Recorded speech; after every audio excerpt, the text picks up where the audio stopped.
All right, so this is for the fall KAEA conference, and this is going to be a compilation of different jewelry videos, techniques that students could do at home if you're doing a remote or doing a hybrid. So I teach at Washburn Rural High School, and we are doing hybrid right now. So we have kids for 2 days, and then they're at home for 3 days. So I had to get permission to be able to send certain tools home. I made a permission form. Had the help of another teacher who used to be a lawyer, so that kind of worked out. Got approval from the district that it was an okay form to use. Had the kids sign that before I sent them home with any kits. We also started making jewelry kits. Right now I've got 5 different types of kits that they can choose from, and I teach a little differently because I let the students pick what technique they want to do and when. So I just have it like large jewelry project 1 is due, in 2 weeks. And then they decide, do they want to do the Sculpey clay? Do they want to do plaster carving? Do they want to do twisted wire? So it's their choice. They have to decide what they're going to make, how they're going to make it. And I have ideas for themes on their syllabus so they can choose different themes, which helps with idea generation. I also have them do sketchbook pages too. So for every large project, they have to have at least 2 sketchbook pages.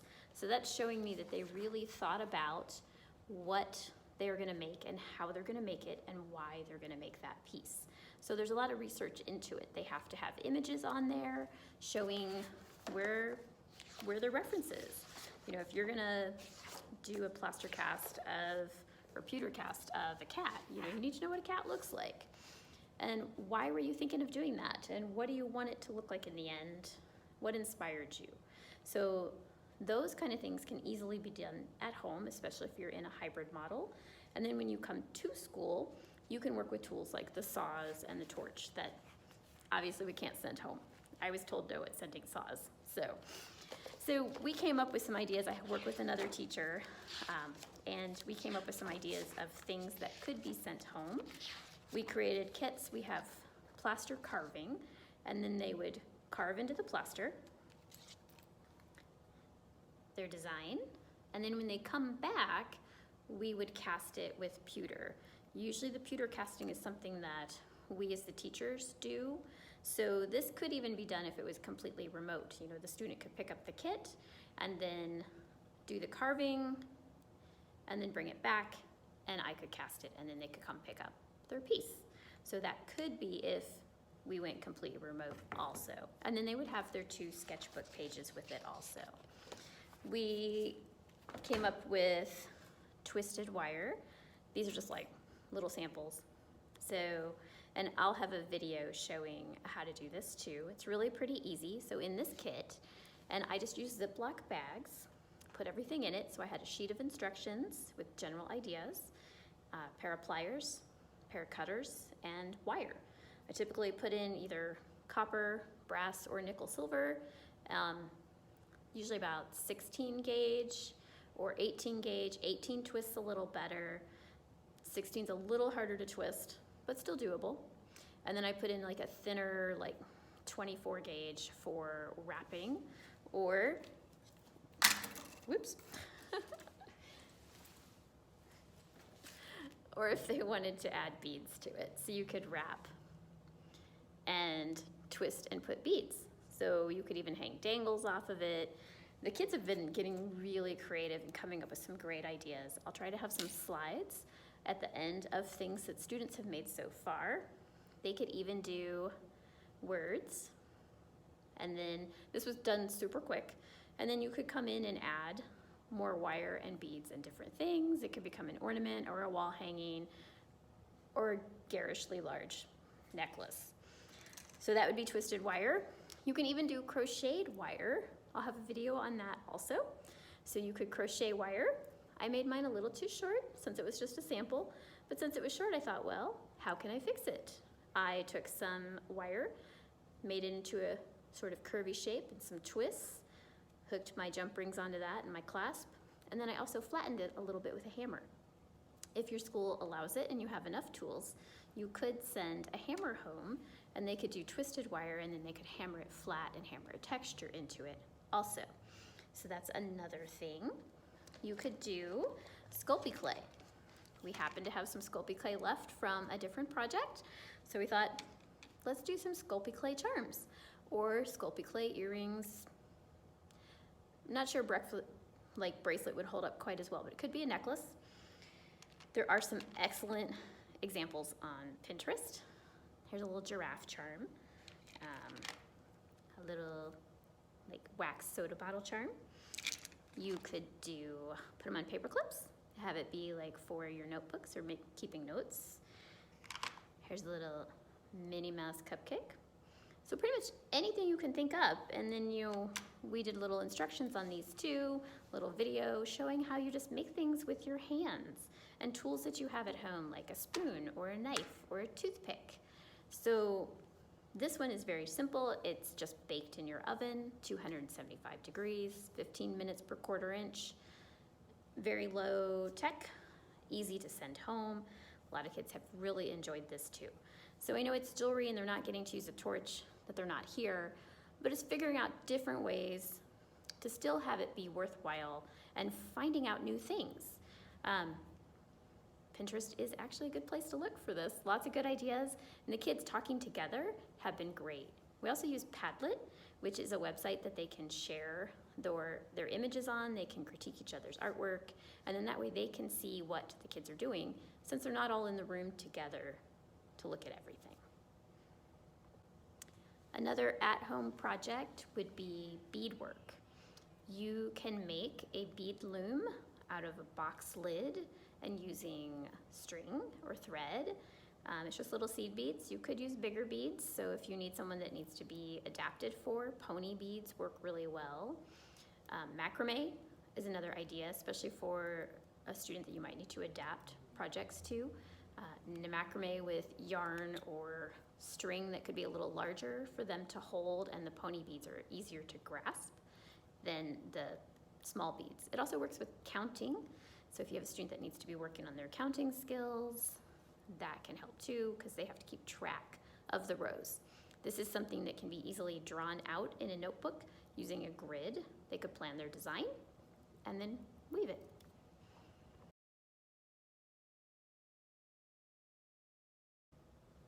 All right, I'm gonna show some of the kits that we've created and just how we're storing things, just to help, because to keep track of all the supplies is a little bit difficult. I also have a quarantine box, so when supplies come back, I can put it in there, mark the days, and just let it sit there for the 72 hours.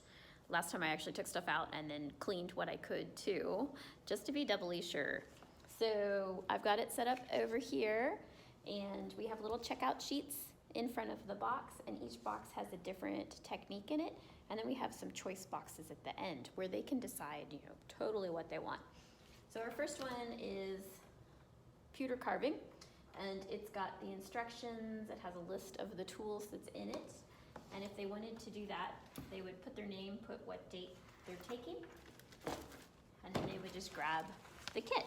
So this one's got the instructions. It's got a brush for cleaning out the drywall sandpaper. It's got a piece of plaster, and then it has 3 carving tools.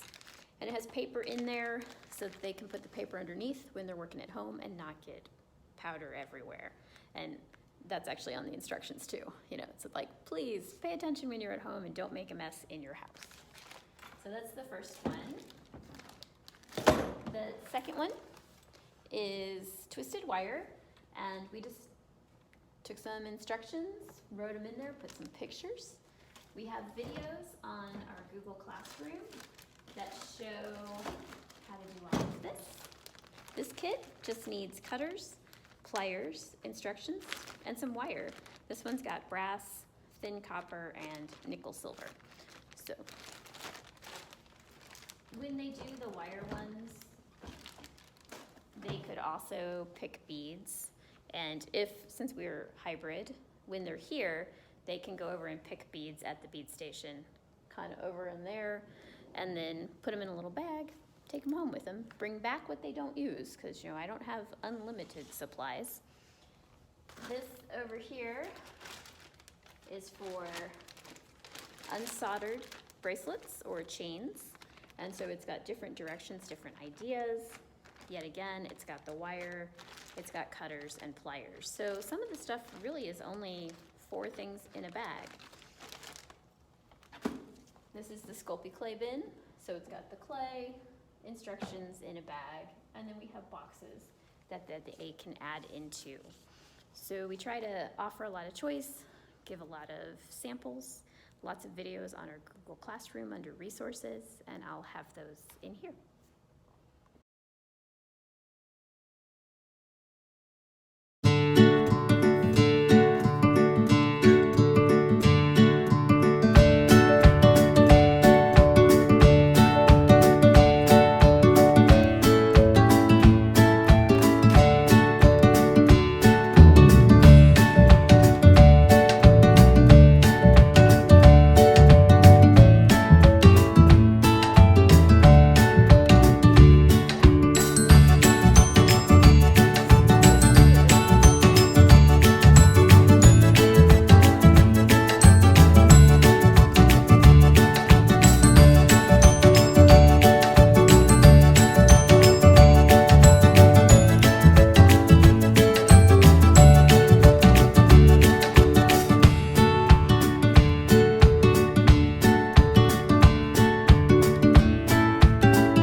teenage daughter and her friends convinced me they're like, you have to get a TikTok before it goes away. They're like, you need to be the art teacher on. Do you guys do TikTok? No? But they're metal, so they're easy to clean. I end up taking them off.